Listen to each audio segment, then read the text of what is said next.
और अब बड़ी खबर का रुख करते हैं। लखनऊ में व्यापारी की हत्या का खुलासा हो चुका है। सुजीत पांडे हत्याकांड में पुलिस ने खुलासा किया है।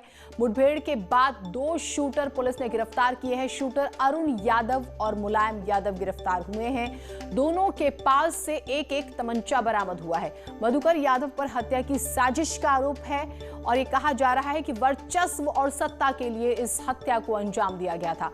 अशोक यादव हत्याकांड में भी मधुकर का हाथ है। 2 साल पहले हुई थी अशोक यादव की हत्या। बड़ी खबर जिससे आपको हम रूबरू करा रहे हैं।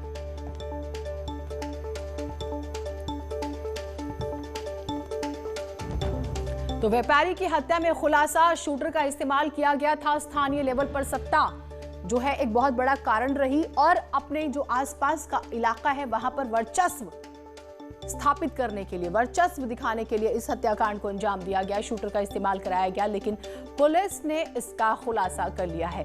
2 साल पहले अशोक यादव की भी हत्या हुई थी, उसमें भी मधुकर का हाथ था। ये बात भी सामने आ रही है। तो अब तो पूरी हिस्ट्री पुलिस खंगालेगी और कहां, क्योंकि एक देखिए 2 साल पुराना एक मामला सामने आता है, अभी मामला सामने आता है, तो कुल मिलाकर और कहां क्या किया है सब पुलिस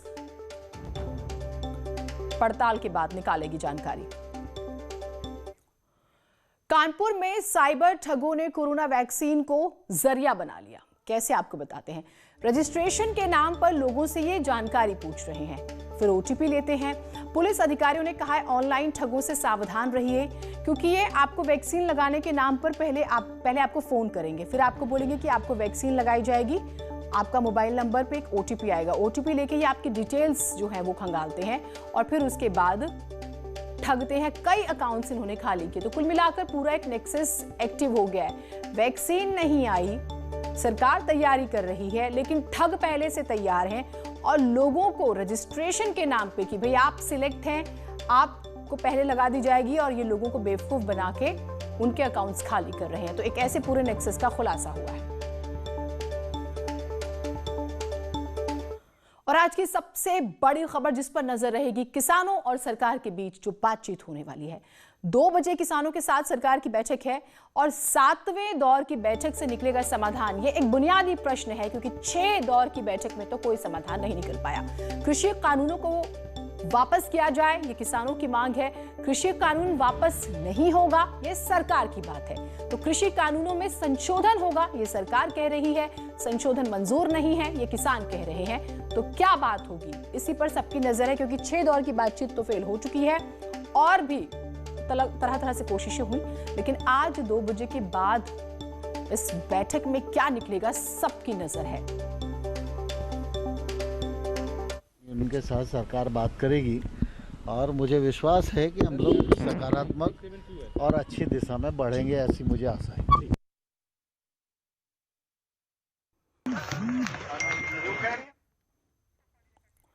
इस बैठक से पहले मंगलवार को गृह मंत्रालय में करीब 2 घंटे तक बैठक चली। बैठक के बाद बाहर निकले कृषि मंत्री नरेंद्र सिंह तोमर ने उम्मीद जताई है कि आज किसानों के साथ बातचीत सकारात्मक रहेगी। 7वें दौर की बैठक से पहले गृह मंत्री अमित शाह की अध्यक्षता में ग्रुप ऑफ मिनिस्टर्स की बैठक हुई। ये बैठक लगभग 2 घंटे चली। संयुक्त किसान मोर्चा ने मंगलवार को केंद्र सरकार से तीनों कृषि कानूनों को रद्द करने के साथ कुछ मांगों को लेकर चिट्ठी लिखी। इसमें कहा गया है कि 30 दिसंबर को दोपहर 2 बजे वार्ता का निमंत्रण हमें स्वीकार है, जिस मीटिंग का हम जिक्र कर रहे हैं।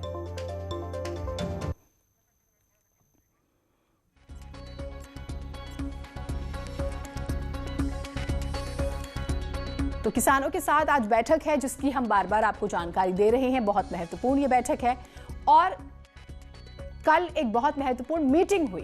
तो ये 2 तस्वीरें हम आपको दिखा रहे हैं और राकेश टिकैत को एक बार सुनते हैं वो क्या कह रहे हैं। किसान विरोधी बिल वापस।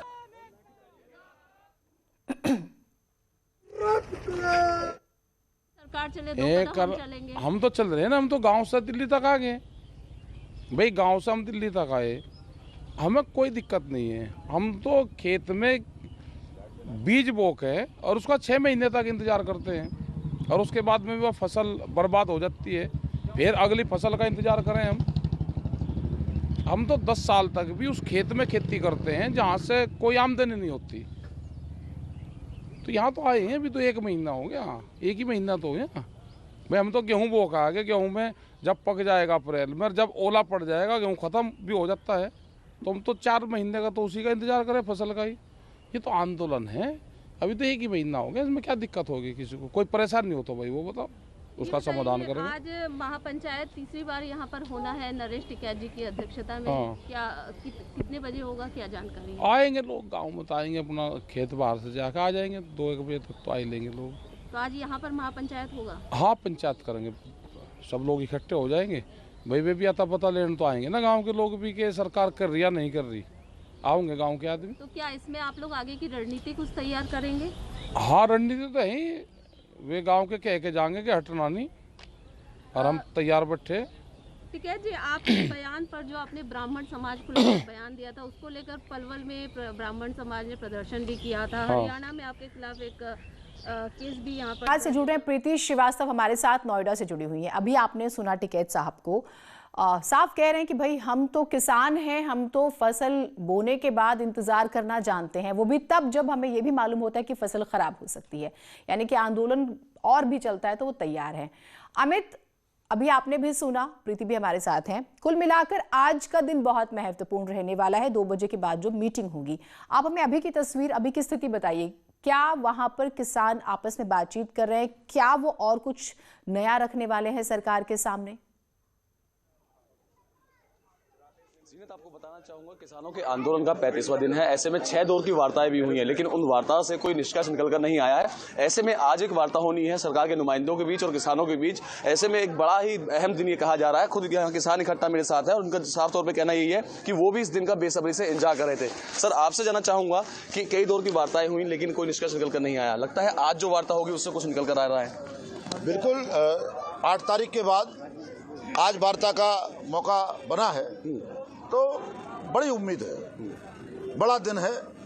आज हमारे नरेश टिकैत जी भी आ रहे हैं, बड़ी पंचायत होगी, तो किसान को आज उम्मीद ज़्यादा है कि आज कोई न कोई हल निकले, और हल निकल आएगा तो हम इसको निर्णायक दिन मानेंगे और किसान खुश हो जाएगा। अच्छा, एक बड़ा सवाल ये बनता है, कई दौर की वार्ता पहले भी हो चुकी है, 6 दौर की वार्ताएं हुई हैं। इस दौरान सरकार ने भी साफ कर दिया कि बिल वापस हम लेंगे नहीं, संशोधन को किसान तैयार नहीं है। तो आपको लगता है आज कोई मध्यस्थता होगी, आज कोई बीच का रास्ता निकल जाएगा? देखिए, 6 दौर की वार्ता के बाद सरकार ने माना कि इसमें संशोधन हो सकते हैं, और लगभग 1 दर्जन संशोधन हो सकते हैं। तो ये 6 दौर की वार्ता की उपलब्धि है कि सरकार संशोधन मानने को तैयार हुई। वो जब संशोधन मान गई है तो आज सरकार को ये भी मान लेना चाहिए कि अब संशोधन का कोई मतलब नहीं है, कानूनों को वापस करते हैं और मजबूत कानून बना करके किसानों को देंगे, जिससे कि देश की तरक्की का रास्ता खुलेगा। अच्छा, आज एक अहम बैठक होनी है किसानों की और सरकार के नुमाइंदों के बीच में। ऐसे में महापंचायत का भी आयोजन आज किया गया है। हाँ जी, महापंचायत भी है, हमारी महापंचायत चलती रहती हैं। आज चौधरी नरेश जी का आगमन है और बड़े काफिले के साथ आ रहे हैं, तो स्वाभाविक है कि जो आम पंचायत हमारी रोज होती थी वो आज वो महापंचायत में कन्वर्ट होगी, और इसी आशा के साथ होगी कि सरकार हमारी मांगों को मानेगी और किसान खुशी खुशी घर जाएगा। तो यहाँ पर जो बड़ी बात निकल कर आई कि 6 दौर की बातचीत में अगर सरकार संशोधन के लिए तैयार होती है तो ये हमारी उपलब्धि है, और आज 7वें दौर की बातचीत में हो सकता है कि सरकार संशोधन से आगे बढ़कर कुछ फैसला ले। प्रीति, हम ये देख रहे हैं कि आज भी देखिए महापंचायत है, किसानों का आना भी शुरू है, भीड़ भी बढ़ रही है। मैं आपसे इस पहलू पे जानना चाहती हूँ कि लोगों की दिक्कतें भी बढ़ रही हैं। जो लोग दिल्ली में दाखिल होते हैं कामकाज के लिहाज से, वो परेशान है किसानों की इस जिद से।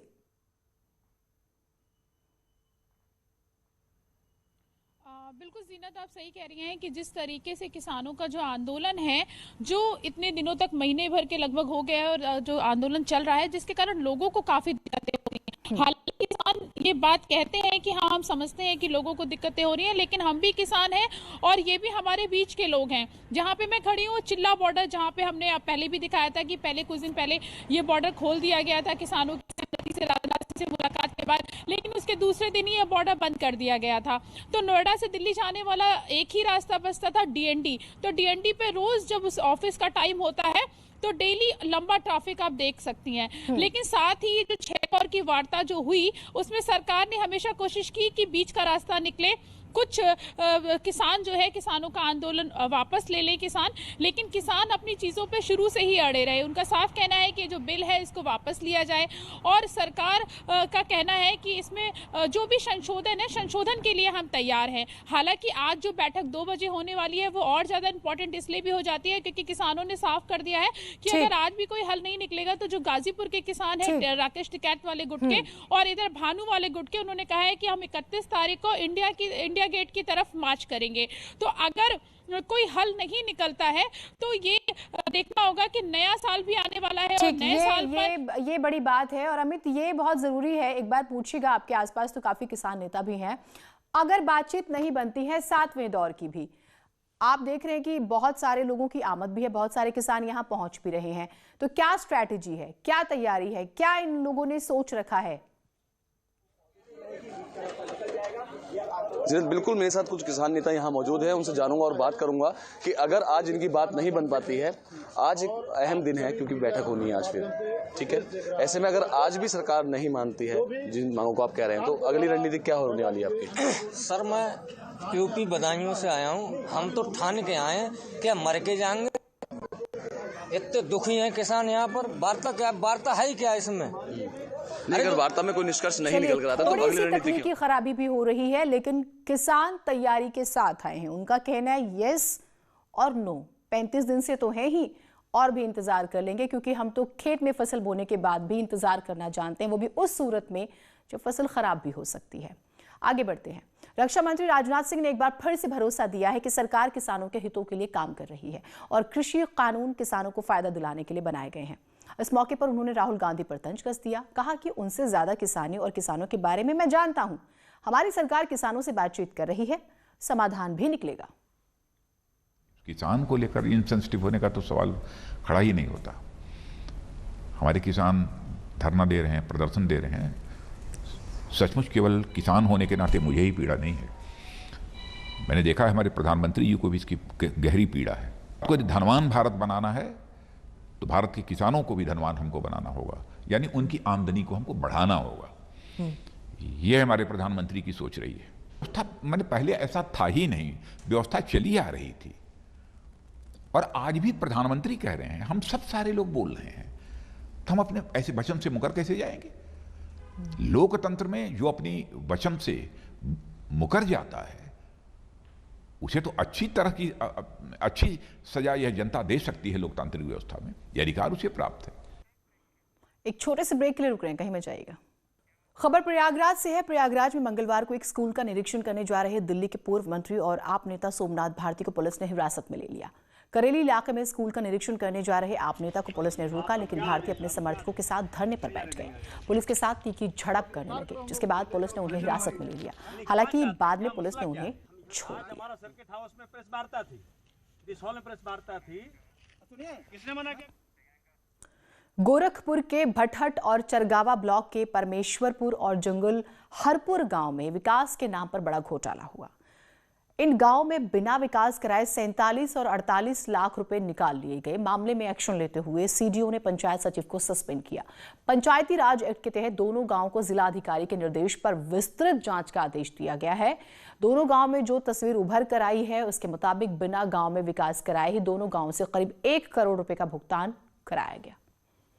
एक रिपोर्ट सबमिट की गई थी और उसमें 2 गांव के बारे में बताया गया था कि जो परमेश्वरपुर है और हरहरपुर है, और वहाँ पे जो परफॉर्मेंस ग्रांट का पैसा है वो बिना कार्य कराए विड्रॉ कर लिया गया है।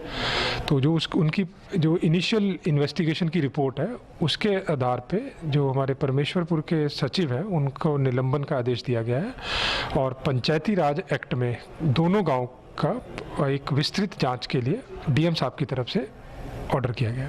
सर कितना पैसा उसमें 2 फिगर्स है, एक में जो आपका है 47 लाख के करीब है और एक में आपका 48 लाख के करीब है। जम्मू कश्मीर के गांदरबल जिले में ग्रेनेड हमले में घायल सीआरपीएफ के जवान नेत्रपाल सिंह ने मंगलवार को इलाज के दौरान अस्पताल में दम तोड़ दिया।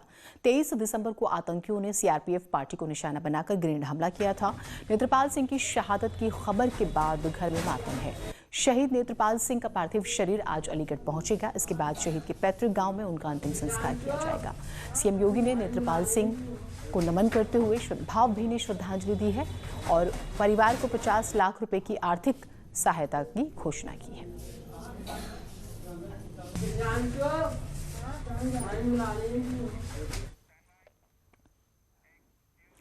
कोविड-19 महामारी ने परस्पर निर्भरता की भावना को सुदृढ़ किया है, जिससे कि पूरा देश इस विपत्ति का एकजुट होकर मुकाबला कर सके। वैक्सीनेशन का ऐलान हुआ और इसके बाद जरूरत होगी कि हम सभी अपना सर्वश्रेष्ठ योगदान दें, जिससे हम एक साथ वायरस को हराने की तरफ कदम बढ़ा सके। और नेटवर्क 18 इस मुहिम